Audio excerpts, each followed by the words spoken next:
Hello and welcome, my name is Cipheraka. Today I'm going to be doing a little bit different video than what I usually do on my channel. Typically I do gaming videos, gaming guides, etc. Today we're going to be doing a low-end PC budget build. Now there are some components that I did put in that are a little higher end. For example, I splurged on an aftermarket CPU cooler that is liquid cooled, ID cooling AURAFLOW. This is a 240 millimeter setup. So that's going to run you about anywhere from $60 to $70 depending on the fluctuation of the market. I also upgraded from the Ryzen 3 to the Ryzen 3400G. Now this is an integrated graphics system, meaning that we're gonna not have to get a dedicated GPU, which is gonna save a lot of the money in the long run. Also, I did get T-Force RAM. This is excellent RAM. I've had it in previous builds. I know it's quality, although not a lot of people probably have heard of it.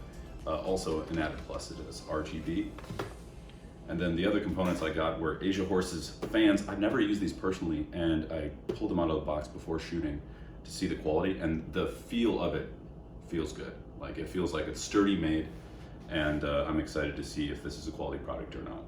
And then lastly, for the good old power supply, we got a 450 watt CB450 Corsair power supply. And then my favorite, this is actually last, is the B450M Steel Legend motherboard. I have this in my other build and it's a great board. Also, it offers RGB as well. darkFlash, yeah, darkFlash mini case here, and the build quality isn't very, I guess it's not the best build quality. And as far as the build, like what we're going to be using this for is for light gaming and for everyday basic stuff. So let's get into it.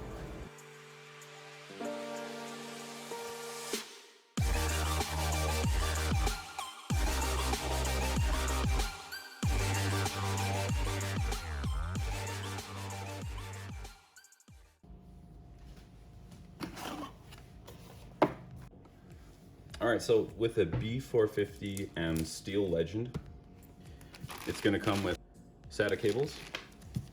It comes with your manual, and also these two screws here, don't lose them. If you have M.2s, you're gonna wanna keep those. It's got the panel right here. Software setup guide, which this is outdated. Nobody uses discs anymore. And we got I guess a card. Trick you can do is, I think a lot of PC builders do this, is we will actually build on top of the motherboard box. It makes a perfect setting for the motherboard. I actually leave all this fluff on it for the time being. These zip ties. Okay, so I'm gonna turn it towards you guys. First thing we're gonna do is we're gonna insert the CPU in there, get the RAM in there. So we're just gonna have those first. So we're gonna take this guy, we're gonna throw that away and never use it again. So the proper way to pick up a CPU is like this on its side, and then you're gonna see a triangle in the bottom corner right here. So you take it, that's it. And then you take this handle, you're gonna feel a little bit of resistance, and boom, CPU's installed. The way that you're gonna know you're putting the RAM in right is you wanna see that little notch right there? You're gonna drop it right in. You're gonna feel resistance, just push it until it clicks. There we go. Did you hear that? All right, let's try the next one. Yeah, it's a little scary when putting in RAM, you know, you think you're gonna break it, but it'll be okay. So we got the T-Force RGB Nighthawk, and these things look sweet. Evenly push it on both sides. You'll hear it click. Once you hear it click twice. Yep, so we got the RAM in. All right, so now we're gonna do the next step. We're gonna install the power supply. Get that in. Then we'll install the motherboard. Yeah, the power supply is actually pretty tiny. I didn't think it would be this small. Yeah, new smell, new computer part smell. You want this always blowing outward, because then it's gonna have its own environment. And the heat coming from this isn't going to affect the rest of the PC. Now, the screws will be in the box usually, and it'll be labeled like this one says for PSU. So I'm going to screw that guy in right away.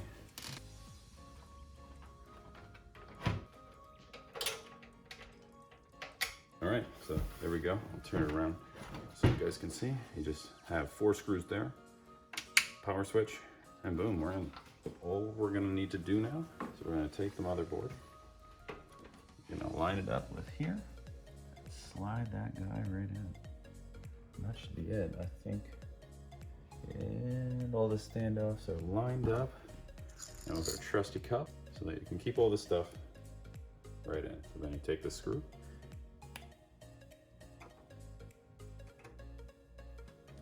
so you're not going to tighten it down all the way, just a little bit. We'll go to the other corner over here.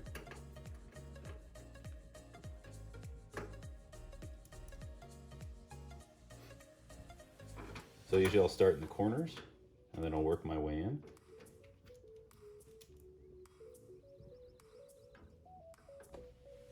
Okay, so now what we got to do is remove these 2 brackets. We'll be installing the AIO's own brackets.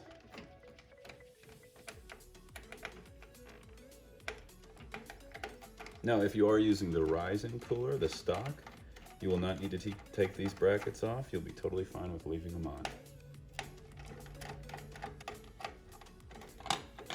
And that was the back plate falling off. So now we got that done. If you look, there will be the back plate. So this is some thermal compound MX4. Typically, I hate this, I'm gonna put this down for a second. I always feel like I'm not putting enough on. We're gonna go with that. I think that should be enough. Nice, they're thumb screws. Whoever thought of this was genius. Sorry if my hands are in the ways, guys. I have huge mitts. Okay, so we're gonna get it as tight as we can by hand. Right? Okay, and then we're gonna take the screwdriver, if I can find it, but you'll displace the pressure as you're going around. Then I think in a star pattern, I believe it is. Same thing with tires. This is the RGB header and this is the fan header. And the really nice thing about the Ryzen motherboard is that it has all that stuff right there for you. So we're gonna take the fan, plug in right here. And we're gonna tighten all this up in a minute here. And then we take the RGB and plug that guy in right there. All right, so the next thing we're gonna do is we're gonna install a network card. This is the same network card I installed in my other PC. So if you're looking to see a tutorial of that, I have a full tutorial of how to just put this in. So I'm gonna make this rather quick. Remove this bracket. I ended up just tearing this thing out of here. I don't know if you guys can see this, but with this specific case, it doesn't have a screw functionality, so I literally just ripped it out. Okay.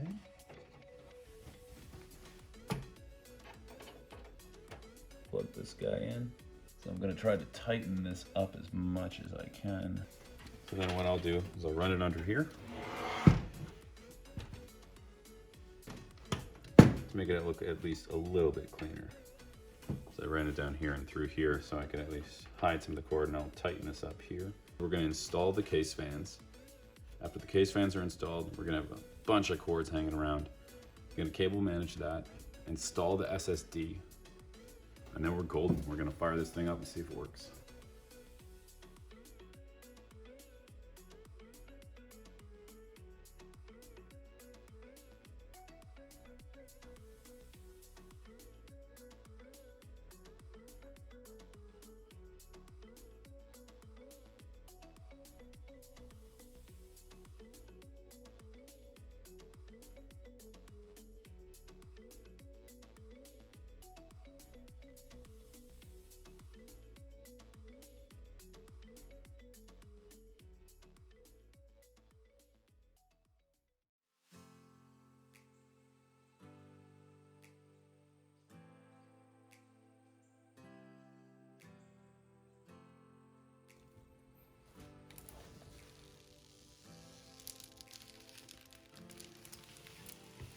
that concludes our PC build guide. If you have any questions, comments, concerns, please feel free to leave them down in the comment section below.